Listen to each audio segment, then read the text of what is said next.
So this video is all about my process in creating whiteboard videos or whiteboard animations. And I want to start with why. Why am I doing this? So in an actual classroom, I rely very heavily on the whiteboard. And math is really a big part of what I teach. I teach AC circuit fundamentals in the electrical department.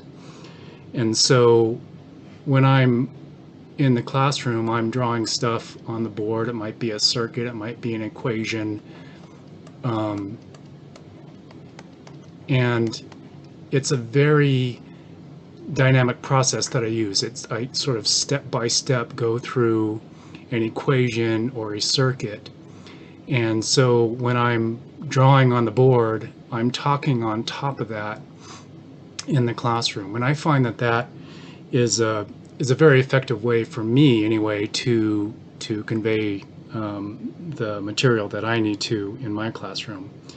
And it's this dynamic approach that I'm trying to recreate on video. And this brings to question, why not simply videotape me in front of a whiteboard lecturing like I do in class? And I really thought about this a lot.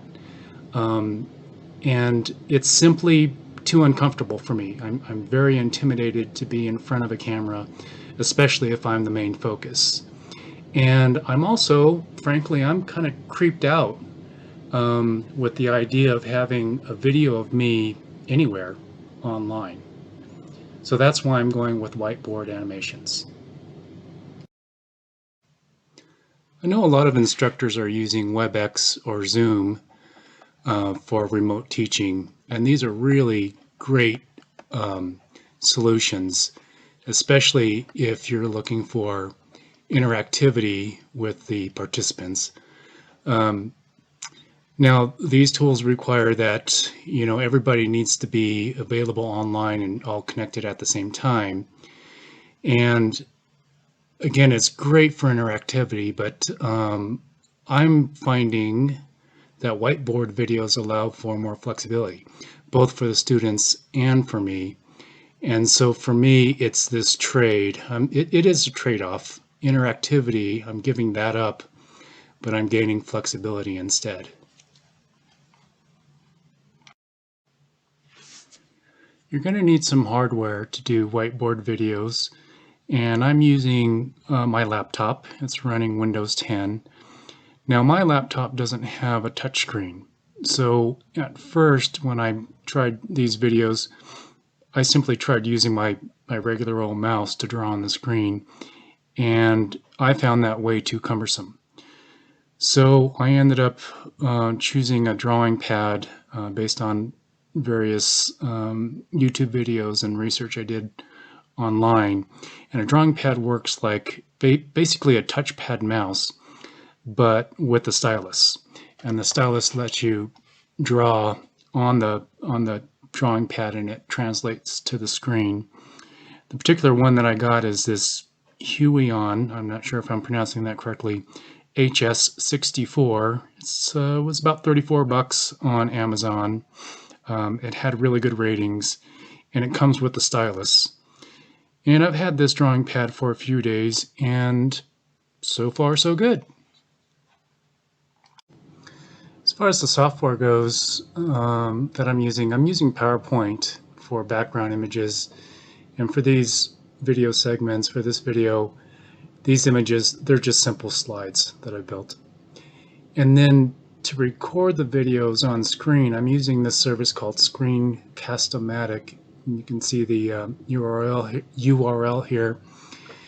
It's web-based, it's free. There are some upgrades available, and you can see they're pretty reasonably priced, but I'm just using the free service. And you can also see up here, there's the option to sign up and log in. I haven't done that. Again, I'm just simply using the free service.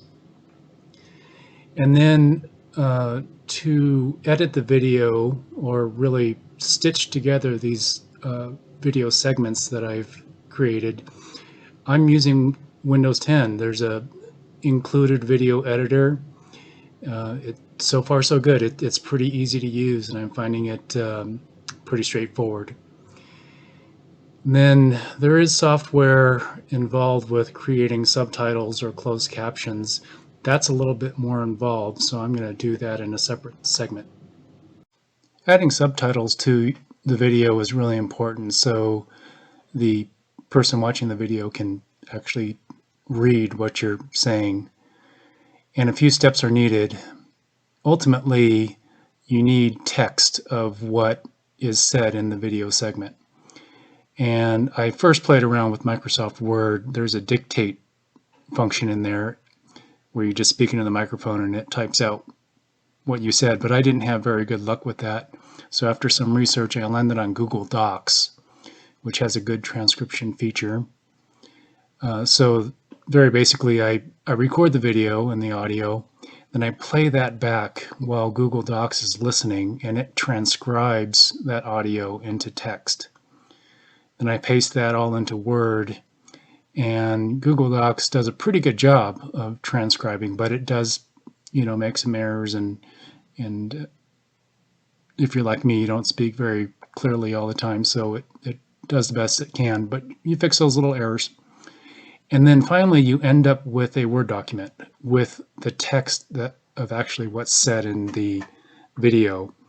And at that point, it's pretty easy for YouTube to add the subtitles with the correct timing.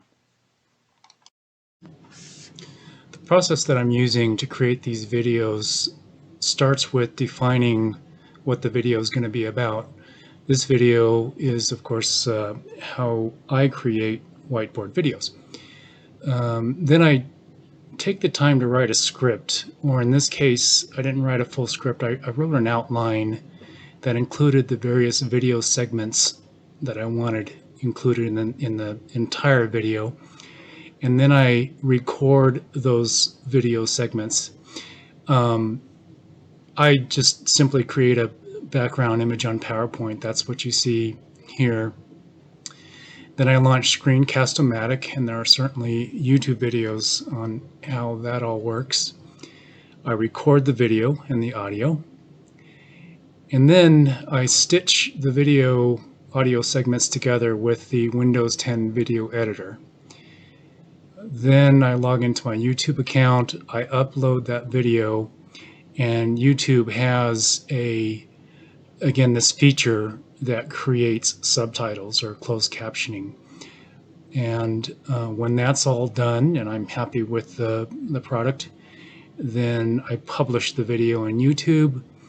And then finally, this is for the students, I create a link to that video in D2L, and that's how they navigate to the videos and get to them.